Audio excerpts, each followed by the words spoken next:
Boa noite, igreja, graça e paz, amém? Os irmãos podem se assentar.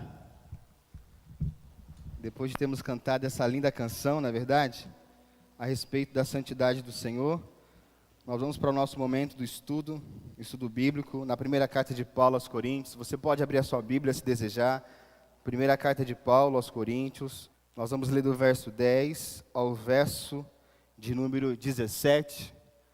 Vai ser projetado ali, mas você pode também abrir e acompanhar aí a leitura do texto na sua Bíblia. Hoje nós vamos para a nossa quarta aula no livro de 1 Coríntios, ainda estamos no primeiro capítulo.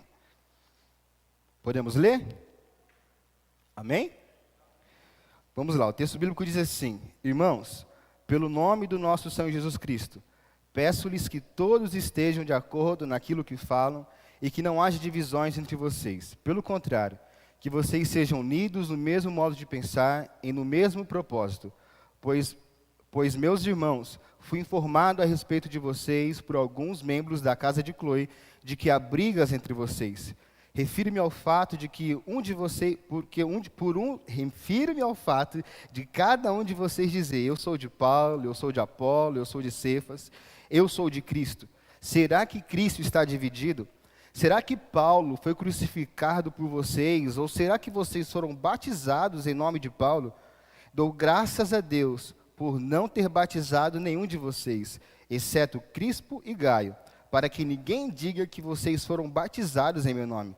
Batizei também a casa de Estéfanas. Além destes, não me lembro se batizei algum outro. Afinal, Cristo não me enviou para batizar, mas para pregar o Evangelho, não com sabedoria de palavra, para que não se anule a cruz de Cristo. Que o Senhor nos abençoe no estudo da Tua Palavra nesta noite. Queridos, hoje nós vamos então para o nosso quarto estudo, para a nossa quarta aula aí, no primeiro capítulo ainda, né, do livro de 1 Coríntios. E nesse texto que nós lemos, se nós lêssemos os textos anteriores, nós vemos que Paulo começa elogiando o povo, falando do estado de santidade em que o povo se encontrava em Cristo Jesus. E do verso 10 para frente, como nós vemos, Paulo começa a tratar de alguns conflitos. Especificamente falando, no texto que nós acabamos de ler, Paulo vai falar sobre a contenda, sobre a divisão que existia dentro da igreja. Vamos ler novamente a primeira parte do verso 10, onde Paulo vai dizer assim: Irmãos, em nome de nosso Senhor Jesus Cristo, suplico a todos vocês que concordem uns com os outros no que falam, para que não haja divisões entre vocês. A divisão, ela enfraquece a igreja. A divisão, ela enfraquece o corpo de Cristo. A ideia da palavra no texto original, a palavra grega que traz a ideia de um tecido sendo rasgado, essa palavra divisão. Então, quando há divisão no corpo, de fato, é como se a igreja estivesse sendo rasgada, o que é prejudicial para a obra do Senhor, para a própria igreja. Você deve saber que no Evangelho de Mateus, capítulo 12, depois de operar, ou melhor, de expulsar o demônio de um endemoniado que também era surdo e cego, surdo e mudo, as pessoas vão alegar que Jesus estava fazendo aquilo na autoridade de Beelzebul, e o próprio Jesus vai dizer: olha, como que um reino, uma casa, um governo dividido vai prevalecer?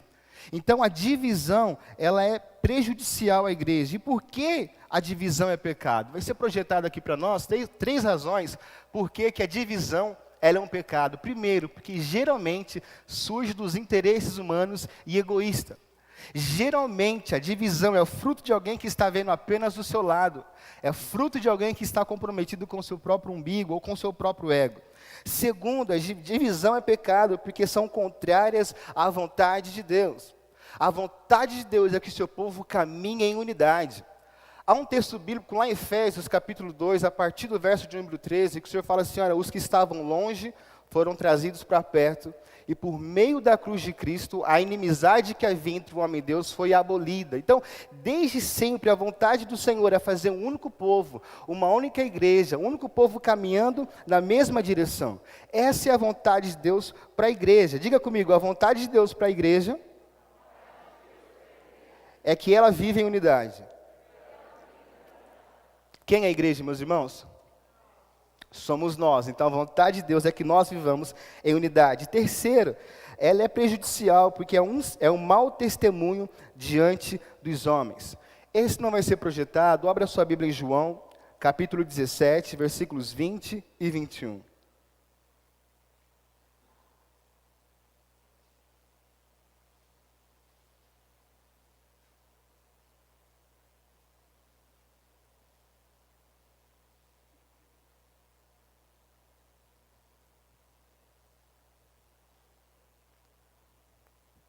Vamos lá?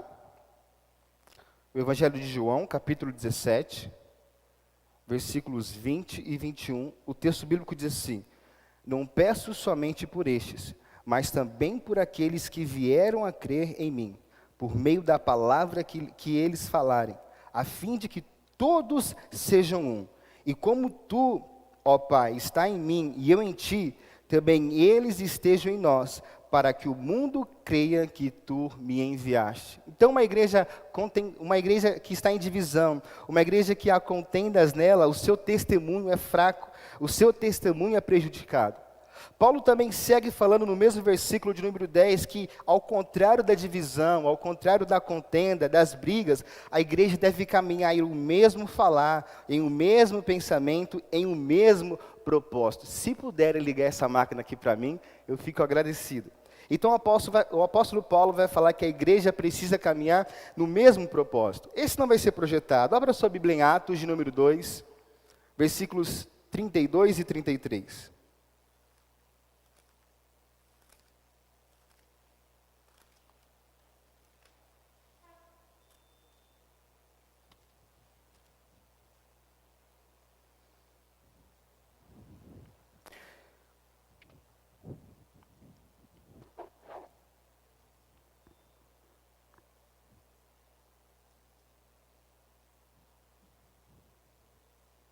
Atos, eu disse capítulo 2? Então, espera aí que eu coloquei a referência errada.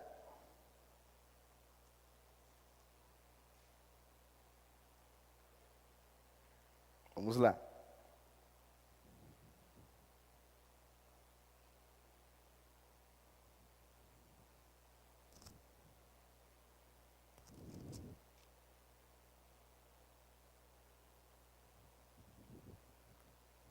Atos de número 2, nós vamos ler o verso de número 42.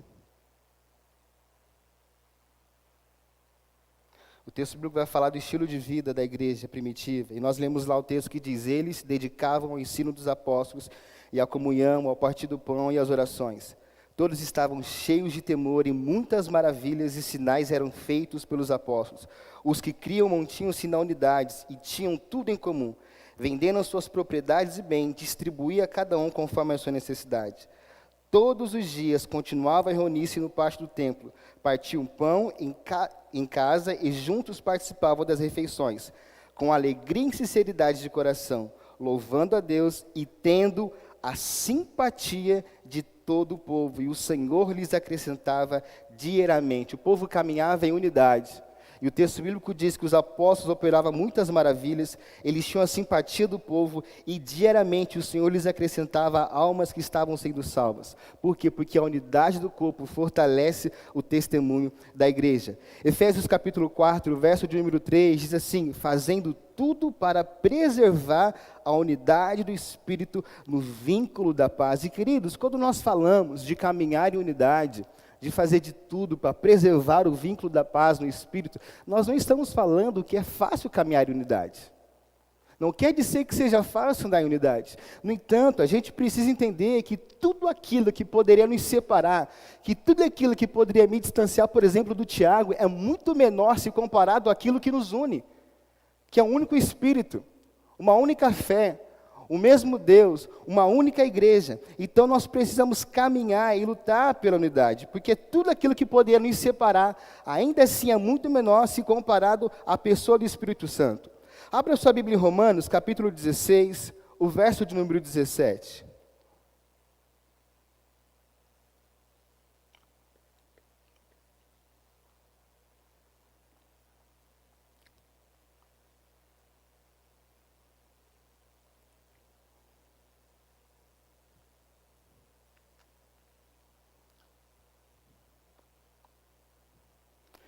Romanos 16, o verso de número 17, o texto bíblico diz assim: irmãos, peço que notem bem aqueles que provocam divisões e escândalos, em desacordo com a doutrina que vocês aprenderam.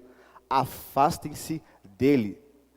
Judas 1,19, são estes que promovem divisões, seguem os seus próprios instintos e não têm o Espírito. Então, o conselho de Paulo é que, com relação àqueles que nós vemos causar divisão no meio do corpo de Cristo, essas pessoas deveriam que ser afastadas, no sentido de que elas não tenham mais influência sobre a nossa vida. E que a gente, como nós vemos em Judas, ao invés de procurar nossos próprios instintos, nós deveríamos o quê? Caminhar em unidade do corpo de Cristo. E para isso, nós precisamos aprender com Jesus, que é manso e humilde de coração. Para isso, nós precisamos aprender a fazer aquilo que está lá em Filipenses, capítulo 2, o verso de número 3.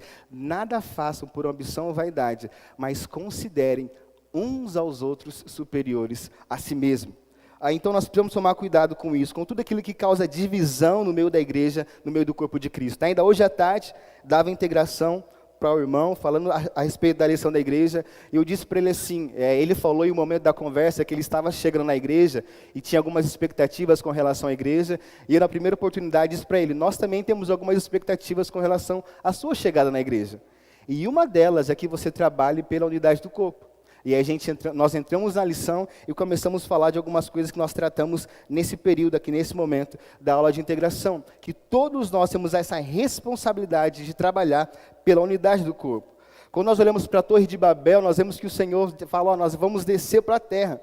Porque eles falam uma só língua, é um único povo, eles vão conseguir o que querem, então o Senhor vem e divide todas as línguas ali. Agora, o que pode ser feito por uma igreja, por uma comunidade local, que está reunida em torno do nome de Cristo, trabalhando em prol do reino do Senhor, buscando a glória do Senhor e cumprindo a obra do Senhor de mãos dadas? Nós podemos fazer muitas coisas para a glória do Senhor, amém, queridos? A unidade é algo que Deus promove, é algo que Deus abençoa, melhor dizendo. O Salmo de número 133, o texto bíblico diz, como é bom e agradável viver unidos os irmãos. É como o óleo precioso sobre a cabeça, o qual desce pela barba, a barba de Arão, e desce para a gola de suas vestes. É como o orvalho de Hermon, que desce sobre os montes de Sião. Ali o Senhor ordena a sua bênção e a vida para sempre. Onde o Senhor ordena a sua bênção? Aonde há unidade. Onde há pessoas caminhando, tendo o mesmo pensar, o mesmo falar, seguindo o mesmo propósito. Paulo também vai falar sobre a influência da cultura ao redor da igreja. Queridos, isso é algo que nós precisamos tomar muito cuidado. Nós não podemos nos aculturar no sentido de que o que vem de fora dita as regras aqui de dentro. É verdade, nós precisamos contextualizar a nossa forma de fazer a missão, nós precisamos usar das tecnologias que estão disponíveis para nós, mas nós precisamos fazer isso com cautela. Era comum na cultura da época que os alunos promovessem e defendessem os seus mestres publicano. Quando as pessoas começavam a dizer, olha, eu sou de Paulo, eu sou de Apolo, eu sou de Pedro, eu sou de fulano, elas estão tendo um comportamento mundano. Um comportamento e uma cultura, nós vimos em uma das aulas que nós tivemos em 1 Coríntios, uma cultura que promovia autopromoção, uma cultura que tinha a questão dos status, que era muito considerado naquela época. Então, quando os irmãos em Cristo estão tendo esse comportamento, eles estão mostrando que o quê? Eles aculturaram. Eles trouxeram para dentro da igreja, eles trouxeram para dentro das suas mentes um padrão, um tipo de comportamento que faz parte do contexto da cidade de Corinto. Hernandes Dias Lopes, comentando aqui esse episódio, esse aculturamento da igreja de Corinto, ele vai dizer, a sociedade de Corinto estava multifacetada com as suas ideias, líderes, filósofos e pensadores. Quando as pessoas iam às praças e ouviam um pensador ou filósofo, elas diziam, eu sou partidário de fulano de tal. Outro afirmava, eu, seguidor do filósofo tal, e ainda outro, eu sou seguidor do pensador tal. Essa influência mundana entrou na igreja. E nós precisamos tomar cuidado para que isso não aconteça conosco. Isa, dá um clique fazendo um favor. A igreja não é chamada para refletir a cultura da sociedade onde ela se encontra. Ela foi chamada para fora dessa cultura, eclésia, chamados para fora. Nesse sentido, ela será diferente.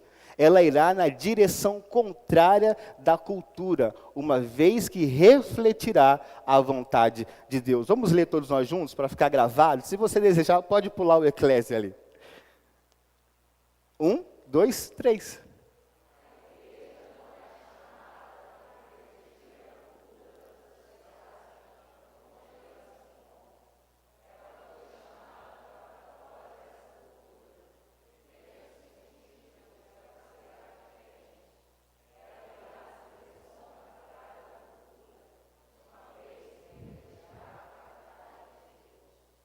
Amém, queridos?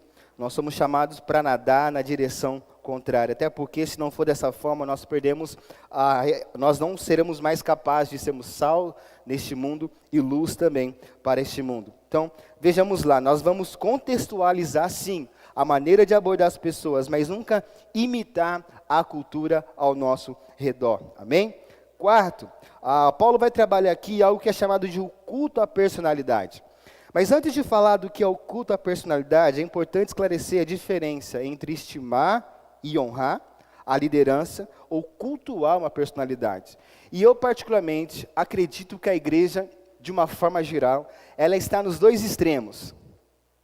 É uma adoração de um lado exagerada a certa personalidade, a um pastor popular nas mídias sociais, a um líder que é famoso nas redes sociais, e por outro lado, se justificando com os abusos que acontecem em alguns lugares, é um desrespeito total para com a sua liderança. E de que forma nós devemos andar? Cristo continua sendo o centro da nossa adoração. Todo culto, toda honra, toda a glória nós direcionamos a Ele, o que não quer dizer que nós não devemos honrar homens e mulheres que têm sido levantadas pelo Senhor para abençoar a sua vida, para abençoar a minha vida. É por isso que você precisa ser respeitoso com o seu líder de célula, é por isso que você precisa ser respeitoso com o seu pastor, honrar essas pessoas, reconhecer. Quando nós honramos, o que nós estamos fazendo? Nós estamos reconhecendo que aquela pessoa tem nos abençoado. E é isso que nós precisamos fazer. E quando nós fazemos isso com a sabedoria, entendendo que a adoração deve ser prestada ao Senhor, e nós fazemos isso da maneira correta, e nós não corremos mais o risco de caminhar no outro extremo, que é desrespeitar os nossos líderes, pessoas que foram levantadas pelo Senhor. E o que nós muitas vezes esquecemos, que quando nós estamos desrespeitando a nossa liderança, os nossos pastores, nós estamos prejudicando a nós mesmos. Porque o texto de Hebreu diz assim, olha, honrem seus líderes, submetam-se à liderança deles, como quem deve prestar contas diante de Deus pela vida de vocês, porque isso será proveitoso para vocês, porque eles irão exercer o trabalho deles com leveza, com alegria no nosso coração. Queridos, eu quero, particularmente falando, que todo domingo de manhã, quando o pastor Irônio, se a pastora Cida tiver que sair de casa, que eles venham radiante de alegria, exercer o ministério deles, porque isso é o quê? É proveitoso para mim, que estou sendo alimentado, que estou sendo pastoreado por eles. Amém? Então nós devemos tomar cuidado com isso. Mas o que Paulo está tratando aqui é que havia pessoas que estavam cultuando a personalidades. E nós precisamos tomarmos conta disso. O versículo de número 12 e 13, Paulo vai dizer, refiro-me ao fato de que cada um de vocês dizer, eu sou de Paulo, eu sou de Apolo, eu sou de Cefas, eu sou de Cristo. Será que Cristo está dividido? E aí Paulo faz uma outra pergunta que é mais dura ainda de se ouvir. Ele vai dizer assim, ó, será que sou eu que fui crucificado por vocês? Quando uma liderança cristã, quando alguém de influência nas redes sociais, ele recebe adoração que não deveria receber, é como se nós estivéssemos colocando essa pessoa no lugar que Cristo esteve por nós. Isso é um grave problema, o culto à personalidade. Infelizmente, encontramos isso na igreja nos dias de hoje. A identificação com determinado pregador faz com que muitos dentro da igreja se dividam e até briguem entre si, produzindo mau testemunho diante dos homens. E aqui eu quero trabalhar algo específico aqui. Nós vivemos um tempo em que pastores que estão nas redes sociais, fazendo a obra do Senhor, ensinando a igreja de Cristo, têm sido levados em conta mais do que os pastores da igreja local. E aí o pastor que intercede pela minha vida, o pastor que me atende quando eu preciso de um aconselhamento, o pastor que ora pelos meus filhos, o pastor que manda mensagem, meu filho, domingo você não estava na igreja, por que está tudo bem? Ele está sendo desrespeitado. Quando uma outra pessoa que está lá nas redes sociais, que nem sabe que aquele indivíduo existe, está sendo respeitado excessivamente. Essa pessoa tem sido colocada num pedestal. E nós precisamos tomar muito cuidado com isso. É necessário que os que pregam a palavra de Deus adotem uma postura como a postura de Lutero. O próprio Lutero diz assim, quem é Lutero? O ensino não é meu. Como foi eu, pobre, fétido, saco de vermes, cheguei ao ponto em que as pessoas chamem os filhos de Cristo por meu nome perverso. Então nós precisamos tomar muito cuidado, porque quando isso acontece, Quando personalidades são colocadas acima da verdade, quando personalidades, a sua palavra tem um peso maior do que a palavra de Deus, ou que o nosso pastor da igreja local, muito provavelmente começará a existir dentro da igreja contendas. Muito provavelmente dentro da igreja o tecido será rasgado. E isso é prejudicial para a vida de Cristo, isso é prejudicial para o nosso testemunho, isso é prejudicial para a missão, para a obra a qual nós somos alistados pelo nosso Senhor. Amém? Então, para a gente recapitular os problemas que Paulo trabalhou aqui, e o pastor já vai tomando o seu lugar aqui. Primeiro, Paulo vai falar sobre não haver divisão no meio da igreja. Segundo, ele vai dizer que deveria haver dentro da igreja, e deve existir dentro da igreja, o mesmo pensar, uma mesma forma de agir, o mesmo propósito. Terceiro, ele vai combater a influência da cultura ao redor da cultura que estava ao redor da igreja sendo implantada dentro da igreja. E por último, ele vai proibir ou denunciar o culto à personalidade. Pergunte para a pessoa que está do seu lado aí. O que Deus falou com você? Será que nesta noite o Senhor chamou a sua atenção e falou para você: filho, você tem feito muito pouco, ou quase nada, ou muito ao contrário, para prejudicar a unidade da igreja? Você tem honrado os seus líderes, você tem trabalhado pela unidade do corpo, ou o Senhor tem falado assim: olha, na sua casa não tem nenhum ídolo na parede, mas dentro do seu coração há uma personalidade religiosa que tem sido cultuada.